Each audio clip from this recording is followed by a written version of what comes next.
यो मेसिन मलाई कुरेर बसेको छ।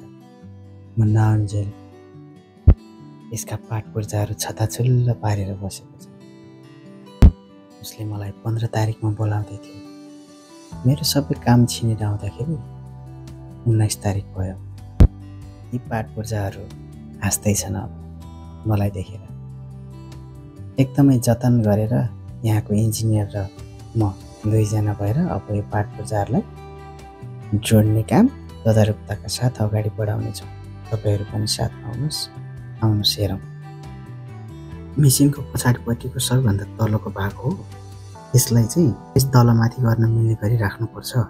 अब यो ब्यालेन्स लेभल चेकको मार्फतबाट लेभल चेक गर्दाखेरि यो पार्टमा देखिएको ठाउँ र यसको भित्रपट्टि अनि त्यस पछाडि अर्को कुनामा यो कुनामा साथै यो कुनामासम्म यहाँबाट चाहिँ लेभल चेक हुन्छ। हामीले त्यो पर चाहिँ लेभल चेक गर्ने यन्त्र राखेका छौँ।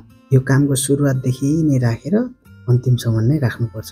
दायाँ बायाँबाट यो वाल भएको भाग चाहिँ जमिनको सतहपट्टि पार्नुपर्छ है। अब यहाँ चाहिँ मैले मिलाउँदैछु, हेर्नु न, बडो रमाइलो छ। हरेक कुराको लेखाजोखा हुन्छ मसँग। उहाँ पनि जोक गर्दै हुनुहुन्छ, के गरेको यसै गरी हल्लिने गरी राख्नुपर्छ भनेको हो। ओके, हामीले यसलाई उत्तानो पनि पारिसक्यौँ। फेरि फर्कायौँ। अब चाहिँ तलको भाग माथि, माथिको भाग तल भयो।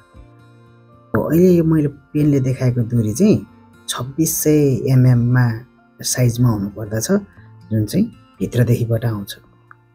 यसमा पनि देखिएको छ नि त, यो 4 कोठा देखिएको प्लेट छ नि, दुईटा जोडिएको जस्तो देखिने प्लेट, त्यहाँ चाहिँ 2600 mm को हो। यो कुरा इन्जिनियरलाई गरेको हाँस्दै थियो, यु आर क्लेभर बोय भनेर। मसँग पढेर पनि धेरैजना इन्जिनियर भइसके भनेर मैले पनि जोक गरिदिएँ। उसलाई यो फलामुचाल्ला हम्मे परेको थियो।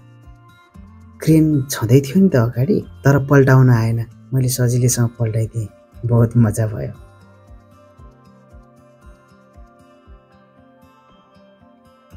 यसरी कथाहरूले अनेक मोड लिइसकेको छ है।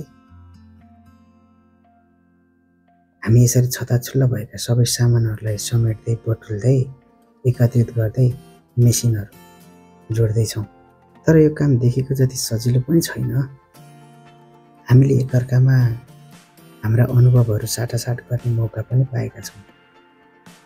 यो पिक्चरमा सायद म कतै देखिन्न होला, हुन त म भन्ने छँदा पनि छैन, किनभने भिडियो रेकर्ड गर्ने जिम्मा पनि मेरै हो क्या। हाँस्दै मपट्टि हेरेर फर्किनु भयो। गाह्रो भएर होला। चिया खान जाउँ न त भन्ने कुरा पनि भयो।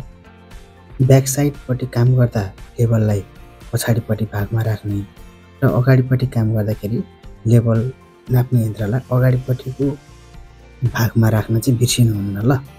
अब त ढिला भइसक्यो। ल, त्यो भन्दा पनि फास्ट त अब अगाडिको राख्ने बेला भइसक्यो। हामीले अगाडिको टेबलहरू पनि फटाफट सेटिङ गऱ्यौँ। पछाडिपट्टिको चित्र भने यस्तो देखिन्छ, हेर्नुहोस् है। यहाँसम्म सेटिङ भइसकेको छ। अगाडिपट्टिको चित्र भने यस्तो देखिन्छ। अब भने हाम्रो डी मोडलको काम धेरै अगाडि बढिसकेको छ। अब पालो आयो भ्याकुम सेटअप। यसमा एरो दिएको ठाउँ इनसाइड भएको ठाउँमा चाहिँ फिल्टर राख्नुपर्छ भने अर्को साइड आउटपुट हुने ठाउँमा चाहिँ अर्को पाइप जोड्नुपर्छ, जसले चाहिँ माथि रोलरमा भएको मसिना गेडाहरूलाई मासतिर उचाल्छ।